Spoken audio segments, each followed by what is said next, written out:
Morning. So இன்னைக்கு வந்து பார்த்தீங்கன்னா பிளான்ட் கிங்டம் தாவர உலகம் அப்படின்ற டாபிக்ஸை பார்க்கலாம்.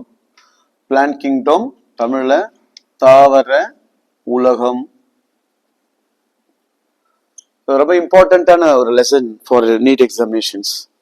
ஸோ இந்த டாபிக்ஸை வந்து நம்ம பிளான்ட் கிங்டம்ஸ் அப்படின்னு பார்த்தாவே நமக்கு வந்து ஒரு கிளாசிஃபிகேஷன் ஞாபகம் வரும். பிளான்டோட கிங்டம்ஸ் வந்து நம்ம எடுத்துனோம் ஃப்ளவரிங் நான் ஃப்ளவரிங் பிளான்ட்ஸ் அப்படின்னு ஒரு டாபிக் உள்ள வரும். இந்த ஃப்ளவரிங் பிளான்ட்ஸ் அப்படின்றது angiosperms. So it is classified two types. One is the monocot, another one dicot. ஒரு வித்தலை இருவித்தலை தாவரங்கள் வந்து பூக்கும் தாவரங்கள்ல வரும். மீதம் இருக்கிறதுல தாலோஃபைட்ஸ், பிரயோஃபைட், டெரிடோஃபைட், ஜிம்னோஸ்போம்கள் இதெல்லாம் வந்து பாத்தீங்கன்னா பூவா தாவரங்கள்ல வரும், நான் ஃப்ளவரிங் பிளான்ட்ஸ். ஸோ இப்ப இந்த தாவர உலகத்துல இந்த பூக்கும் பூவா தாவரங்கள் அப்படின்னு நம்ம எடுக்கிறோம் அப்படின்னு வச்சுக்கோங்களேன். தாவர உலகங்களை இப்படி எடுத்துக்கலாம். இதுல ஃப்ளவரிங் நான் ஃப்ளவரிங் பிளான்ட்ஸ், தாவரம் பிளான்ட், இதை ரெண்டா கிளாசிஃபைட் பண்றோம் அப்படின்னு கேட்டீங்கன்னா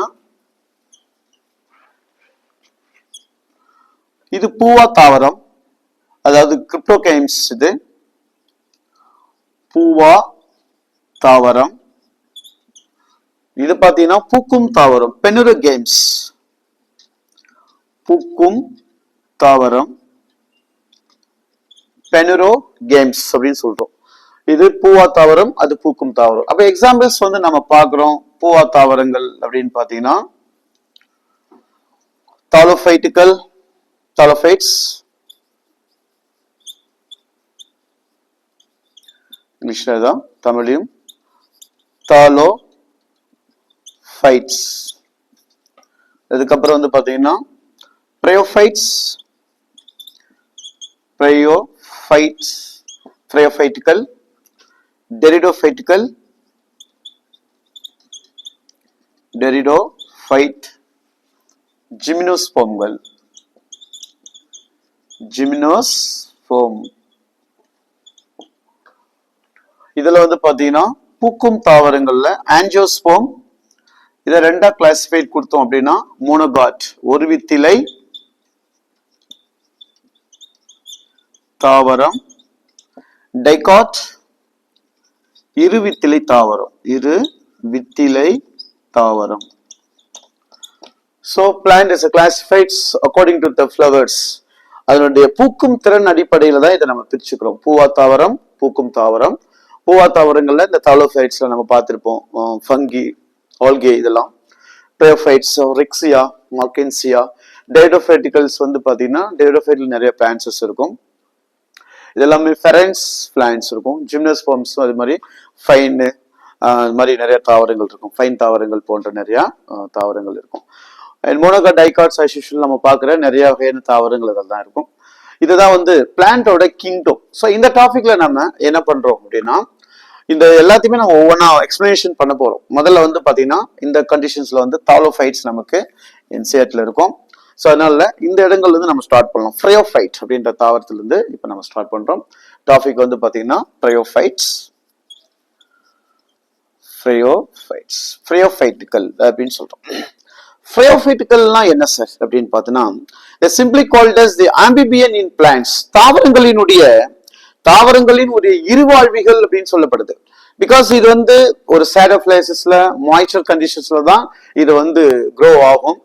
அது இந்த மாதிரி இருக்கிற நிலையை தாண்டி நீர் வந்து ரொம்ப அவசியப்படும் ஃபார் த ரீப்ரொடக்ஷன், இனப்பெருக்க செயல்முறைகளுக்காக பிரயோஃபைட்டுகள் நீர் தேவைப்படுது. அது water is essential for their reproduction. அப்ப இதனுடைய இனப்பெருக்க தேவைகளுக்கு நீர் தேவைப்படுகிறது. பொதுவாக இது மண்ணில் வளர்கிறது. எனவே இந்த ரெண்டு அடாப்டேஷன்ஸ் இருக்கிறதுனால இது தாவரங்களினுடைய இருவாழ்விகள். இப்ப நம்ம ஜெனரலா வந்து அனிமல்ஸ்ல பாக்குறோம், ஃபிராக் வந்து சொல்றோம் belongs to the amphibian because which lives both terrestrial and aquatic conditions. நீர், நிலம் ரெண்டு பகுதியிலுமே வாழ்ந்தா அது இருவாழ்விகள் சொல்லுவோம். அது போல இது பிரயோஃபைட்டுகள் வந்து தாவரங்களினுடைய இருவாழ்விகள் அப்படின்னு சொல்லப்படும். பொதுவாக வந்து இது எப்படி சார் இருக்கும் அப்படின்னு பாத்தீங்கன்னா unicellular and multi cellular rhizoids வந்து பெற்றிருக்கும். இந்த உடம்பு வந்து பாத்தீங்கன்னா ஒரு செல் அல்லது பல செல் ரைசாய்டுகள் அமைப்புகளை பெற்றிருக்கும். And there is no differentiation in their body. அதோட உடல்கள்ல வேறுபாடுகள் இருக்காது. But accept some species only contain look like the leaf and stem. இலை தண்டு அப்படின்ற ஒரு சின்ன சின்ன வேறுபாடுகள்லாம் தெரியும். பட் அது ஒரு உண்மையான வேறுபாடுகளாக இல்லை அப்படின்னு சொல்றாங்க. That means protonemal stage is absent. Protonemal நிலை அப்படின்ற வேறுபாடுகள் கொண்ட நிலைப்பாடுகளை வந்து பார்த்தீங்கன்னா அது பெற்றிருக்கவில்லை என்று சொல்லப்படுது. இது ஒருவேளை கம்பேரிஷனுக்கு வந்து நம்ம பாசிகளுக்கு போறோம் அப்படின்னா, நீங்க பாசிகளை ஒப்பிடும் போது இது வேறுபட்டு இருக்கும். தலோஃபைட்ஸ் ஒப்பிடும் போது பிரயோஃபைட்டிக்கல் வேறுபாடு நிலைகளை கொண்டிருக்கிறது. பிரயோஃபைட்டிக்கல் அப்படின்னு சொல்லும் போது நமக்கு என்னென்னலாம் ஞாபகம் வரும்னா, நிழல் பாங்கான இடங்கள்ல வசிக்கும். இது அதனுடைய இனப்பெருக்க செயல்முறைகளுக்கு வந்து, அது குறிப்பாக பால் இனப்பெருக்க செயல்முறைகளுக்கு வந்து பாத்தீங்கன்னா நீர் தேவைப்படுகிறது என்பதன் காரணமாக இதை நம்ம இருவாழ்விகள் அப்படின்னு சொல்றோம். அதுல உண்மையான வேறுபாடுகள் இல்லை. அதாவது இந்த வேர் தண்டு இலை என்று சொல்லப்படுற தாவர வேறுபாடுகள் இல்லதான் இருக்கும் இது. அதனால இது வந்து பார்த்தீங்கன்னா வேறுபாடுகள் அற்ற உடலமைப்புகளை கொண்டிருக்கிறது அப்படின்னு சொல்றோம். That means absence of the protonemal stage. But அந்த இதுல வந்து பாத்தீங்கன்னா மாசஸ் அப்படின்னு சொல்லப்படுற இந்த மாஸ்கல்ல மட்டும் ஒரு சின்ன வேறுபாடுகள் இருக்கும். அந்த சீட்டா கேப்சூல்ஸ் வேறுபாடுகள் அது மட்டும் இருக்கும். பட் அது ஒரு உண்மையான வேறுபாடு இல்லை என்பது இங்கு சொல்லப்படுது.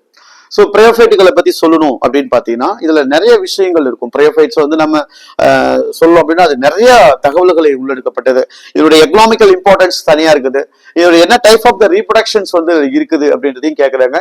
ரீப்ரொடக்ஷன்ஸ் வந்து பாத்தீங்கன்னா ஏசெக்சுவலி ரீப்ரொடக்ஷனும் இருக்கு அண்ட் செக்சுவல் ரீப்ரொடக்ஷனும் இதுல இருக்குது. செக்சுவலும் இருக்குது, ஏசெக்சுவல் ரீப்ரொடக்ஷன்ஸும் இருக்கு. தமிழ்ல பாலிலா இனப்பெருக்க முறைகள் நடக்குது, பாலிலா இனப்பெருக்கமும் உண்டு, பால் இனப்பெருக்க முறைகளும் இதுல வந்து காணப்படுகிறதா சொல்றாங்க. பால்ல இனப்பெருக்கம் வந்து பாத்தீங்கன்னா துண்டாதல் முறை அண்ட் ஜெம்யூல் ஃபார்மேஷன் சொல்லப்பட்ட ஜெம்யூல் அந்த ஜமாக்கள் மூலமாகவும் நடக்கும். இது வந்து பால்ல இனப்பெருக்கம். பால் இனப்பெருக்கம் அப்படின்னு சொல்வது ஒருவேளை ஆண் பெண் அந்த இன செல்கள் கேமிட்ஸ் வந்து ஒரே அமைப்புகள் இருந்தும் தோன்றலாம், அல்லது வேறுபட்ட ஹோமோ என்பது ஒரே மாதிரியாக இருக்கும், அல்லது ஹெட்டிரோன்னு சொல்லப்படுற வேறுபட்ட அமைப்புகள் இருந்தும் பால் உறுப்புகள் வந்து தோன்றலாம். அப்ப எனவே இந்த பால் இனப்பெருக்க முறையும் பாலிலா இனப்பெருக்க முறையும் இதுல நடைபெறுகிறது. உதாரணத்துக்கு இந்த செயல்முறைகளை நமக்கு எப்படி கொண்டு வராங்க அப்படின்னு பாத்தீங்கன்னா, இப்ப இதுல வந்து பாத்தீங்கன்னா பால் இனப்பெருக்க முறைகளுக்கு நம்ம கொண்டுட்டு போறோம் அப்படின்னு வச்சுக்கோங்களேன். செக்சுவல் ரீப்ரொடக்ஷன் பால் இனப்பெருக்க முறைகள்ல நம்ம இப்ப கொண்டு போனோம் அப்படின்னா, பால் இனப்பெருக்க முறை அமைப்புகளை கேமிட்ஸ் ரெண்டா பிரிக்கலாம். இதுல வந்து மேல் ஆண், ஃபீமேல் பெண் இன அமைப்புகள் தனித்தனியா இருக்கும். ஆண் பெண் இன அமைப்புகள் இருக்கும். இந்த ஆண் அமைப்புகள் இருந்து என்ன சார் ஃபார்ம் ஆகுதுன்னா ஆந்திரிடியம் என்று சொல்லப்படுற அமைப்புகள் கேமிட்ஸ் வந்து ஃபார்ம் ஆகுது. ஆந்திரிடியம். பெண் அமைப்புகள்ல வந்து என்ன வரும்னா ஆர்கிகோனியம், ஆர்கிகோனியம் என்ற அமைப்புகள் வந்து தோன்றும். இந்த ஆந்திரிடியத்திலிருந்து பாத்தீங்கன்னா இப்ப நம்ம சொல்றோம் மேல் இனப்பெருக்க அமைப்புகள்ல இருந்து ஆந்திரிடியத்திலிருந்து பாத்தீங்கன்னா ஆந்த்ரோஸ்வாய்ட், ஆந்திரோஸ்வாய்ட் என்ன சொல்லப்படுற இனப்பெருக்க அமைப்புகள் கேமிட்ஸ் வந்து ஃபார்ம் ஆகுது. அதே போல ஆர்கிகோனியம் சொல்லப்படுற இந்த பெண் அமைப்புகள்ல இருந்து என்ன சார் ஃபார்ம் ஆகுது அப்படின்னு பாத்தீங்கன்னா முட்டை எக் வந்து ஃபார்ம் ஆகும். அப்ப என்ன தெரியுது அப்படின்னு கேட்டா இந்த ஆந்திரிடியும் இந்த முட்டையும் ஒன்றோடு ஒன்று இணைந்து ஃபியூஸ் ஆகி ஜைகோட் அமைப்புகளை தோற்றுவிக்கிறது. ஜைகோட்டை இது தோற்றுவிக்கும். ஜைகோட் ஃபார்மேஷன்ஸ் அப்படின்னு சொல்லப்பட்ட இது ஒன்றோடு ஒன்று இணைந்து என்ன பண்ணுது ஜைகோட்டை வந்து அது தோற்றுவிச்சுது.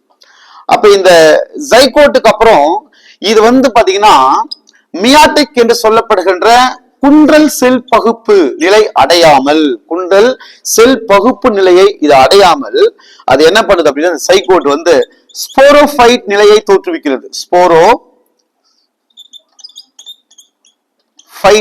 நிலையை தோற்றுவிக்கும். என்ன சார் இது ஸ்போரோஃபைட் அப்படின்னா பல செல் நிலை அப்படின்னு சொல்லுவாங்க. ஸ்போரோஃபைட் இஸ் நதிங் பட் பல செல் நிலைகள், பல செல் நிலையை தோற்றுவிக்கும். ஸ்போரோஃபைட் வந்து பல செல் நிலை அமைப்புகளை தோற்றுவிக்கும்.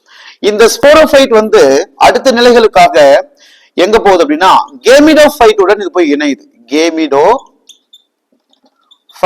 இணைஞ்சு அதுல இருக்கின்ற உணவுகளை அது உட்கொள்ளுது. உணவுகளை எடுத்துக்கொள்ளும், உணவினை உறிஞ்சி கொள்ளுது. உணவினை உறிஞ்சதுக்கு அப்புறம் இந்த கேமிடோஃபைட் இருக்கு இல்லையா, கேமிடோஃபைட்லுடைய உணவுகளை இது உறிஞ்சி கொள்ளும்.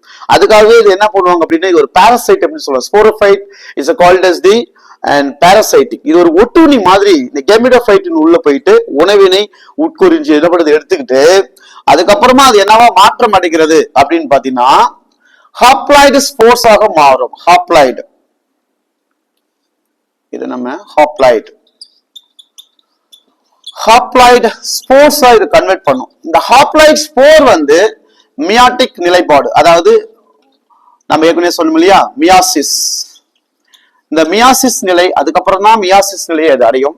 மியாசிஸ் நிலைப்பாடுகள் இருந்து பாத்தீங்கன்னா அது மாற்றம் அடைந்து திரும்ப வந்து ஸ்போர்கள் தோற்றுவிக்கப்பட்டு அதுக்கப்புறம் வந்து பாத்தீங்கன்னா கேமிடோஃபைட் தன்மையை அது உருவாக்கும். சோ இதுதான் இதனுடைய ரொம்ப ரொம்ப முக்கியமான ஒரு அமைப்பாக பார்க்கப்படுது. நல்லா கவனிங்க, பிரயோஃபைட்டிகல்ஸ்ல வந்து சில இனப்பெருக்க முறைகள் அப்படின்னு பாத்தீங்கன்னா பால்லா இனப்பெருக்க முறைகளும் இருக்குது, பாலினப்பெருக்க முறைகளும் இருக்குது. இதுல பாலினப்பெருக்க முறைகளை பத்தி நான் சொன்னேன் ஏற்கனவே. பால் இனப்பெருக்க முறைகள்ல வந்து பாத்தீங்கன்னா துண்டாதல் முறைகள் நடக்கும்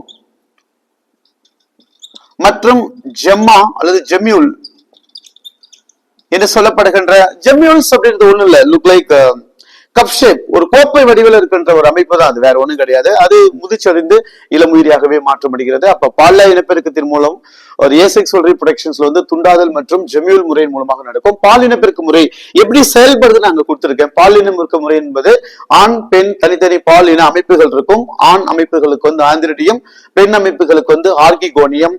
அந்த ஆண் அமைப்புகள் வந்து தோற்றுவிக்கப்பட்ட கேமைட்ஸோட பேர் வந்து இனசெலோட பேரு ஆந்த்ரோசுவாய்டு.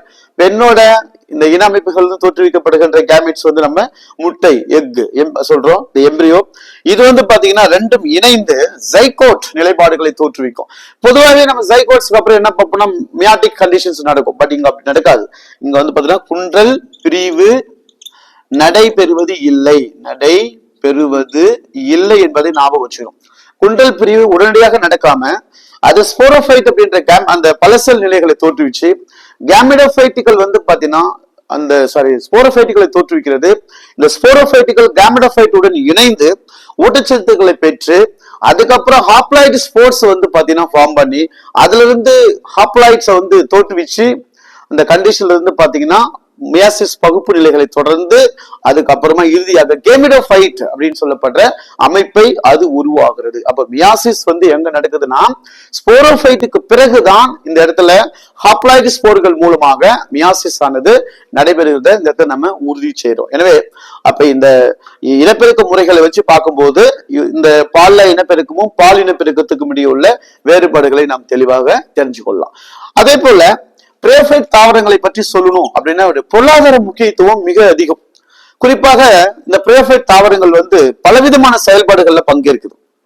ஃபார் எக்ஸாம்பிள்ஸ் இது வந்து பாத்தீங்கன்னா ஒரு ஃபாசில் ஃபியூல் அப்படின்னு சொல்லப்படுற ஒரு படிமை எரிபொருளாகவே பயன்படுது. ஒரு எரிபொருள் ஃபியூலா வந்து பிரயோஃபைட்டுகளை வந்து பயன்படுத்துறாங்க. இதுல ரொம்ப முக்கியமான விஷயம் என்னன்னு கேட்டா ஸ்பாகுனம் அப்படின்னு நம்ம ஒரு பேர் கேள்விப்பட்டிருப்போம். இந்த ஸ்பாகுனம் அப்படின்றது என்னன்னு பாத்தீங்கன்னா மருத்துவத்துறையிலையும் பண்றாங்க. இந்த கான்ட்ராக்ட் சிகிச்சை முறைக்கு பயன்படுத்துறாங்க. அதுக்கப்புறம் வந்து பாத்தீங்கன்னா actually naturally it has the water holding capacity, நீர் உறிஞ்சும் தன்மை இருப்பதனால இது வந்து பல இடங்கள்ல பயன்படுத்துவாங்க. இது ரொம்ப ஸ்பெஷலா சொல்லணும் அப்படின்னா பிளான்டோட நர்சரி கார்டன்ஸ்ல வந்து பயன்படுத்துறாங்க. அந்த நர்சரி கார்டன்ல செடிகளை உருவாக்கும் போது அதுல வந்து பாத்தீங்கன்னா இந்த பிரயோஃபைட்ஸை யூஸ் பண்றதுனால தண்ணீர் ஊத்தும் போது தண்ணீரை வந்து ரீடென்ஷன் பண்ணுது. அந்த கெப்பாசிட்டிக்காக என்ன பண்றாங்க அப்படின்னா பிரயோஃபைட்டுகள் வந்து இந்த கார்டன்ஸ்ல யூஸ் பண்றாங்க. அதுக்கப்புறம் வந்து சார் ஆரம்ப காலத்தெல்லாம் குழந்தைகளோட பேம்பர்ஸ் அப்படின்னு சொல்றோம் இல்லையா, இந்த பேம்பர்ஸ் எல்லாம் ஆரம்ப காலத்துல இந்த பிரயோஃபைட் தாவரங்களை தான் பயன்படுத்திருக்காங்க. ஏன்னா இதுக்கு பொதுவாகவே நீர் உறிஞ்சும் திறன் அதிகம் என்பதனால இந்த தாவரங்களை பயன்படுத்தி இருக்காங்க. வேற என்ன சார் அப்படின்னா இந்த மாசஸ் என்று சொல்லப்படுற இந்த தாவர அமைப்பு பிரயோஃபைட் தாவரங்கள் வந்து பாத்தீங்கன்னா இந்த லைக்கன் சொல்லப்படுற இந்த கூட்டு உயிரி நீங்க கேள்விப்பட்டிருப்பீங்க. இந்த பாசிகள் மற்றும் பூஞ்சைகளுடைய இந்த கூட்டுரி வாழ்க்கை முறை சிம்பாண்டிக் லைஃப்க்கு எக்ஸாம்பிள்ஸ் இந்த லைக்கன்ஸ் அப்படின்னு படிச்சிருப்பீங்க. அந்த லைக்கன்ஸ் உடன் மாசஸ் வந்து இணைஞ்சு பாறையில வாழ்வதனால அந்த பெரும் உயிரிகள், அதாவது உயர்நிலை தாவரங்கள் உருவாவதற்கு இது அடிப்படை கூறுகளாக இருக்கிறது.